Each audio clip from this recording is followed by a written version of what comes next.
We have been counting down to this night for a very long time. Let's just pause for a moment and appreciate just how long we have been subconsciously or overtly, actively or passively preparing for this night, counting down the hours and days and weeks and months, at least since the beginning of Rajab, which is why Rajab is so important. Rajab has been, in fact, declared a sacred month in order for it to pave the way for the believers to get ready, not just for the holy month of Ramadan, but specifically for this night. The significance of the entire month of Ramadan, in fact, rests on this night. It all boils down to this, brothers and sisters. I don't know if I can overemphasize. I don't think it's possible for us to overemphasize just how important, how pivotal, how life-changing, life-altering this night actually is.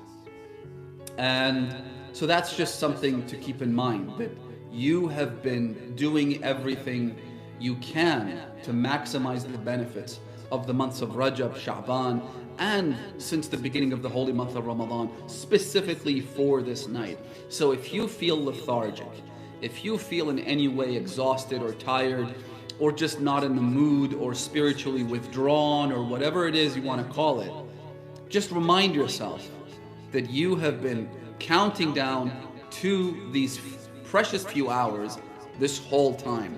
So this is no time to waste. This is no time to rest. This is a time, in fact, for us to reap the rewards of this very, very special night. The night of Qadr, as I said, in fact, is the highlight of the holy month of Ramadan, which makes it the highlight of the entire year, right? In fact, traditions tell us that the night of Qadr is our Islamic New Year's Eve. It's not the beginning of Muharram. It's nowhere in the other months throughout the year.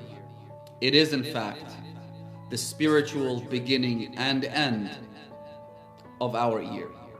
Why?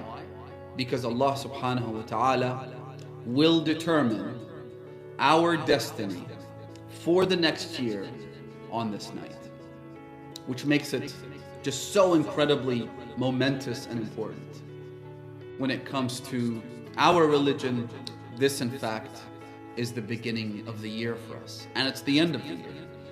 And we mark it with prayer and supplication and invocation, which is exactly how the beginning of the year should be marked. Not with drunken, mindless parties, not with fornication, not with sin and transgression, but with worship. Because at the end of the day, this is a moment in which Allah subhanahu wa ta'ala, the Lord, the creator of the universe, will determine what happens to you and I for another year, for another 365 days and nights.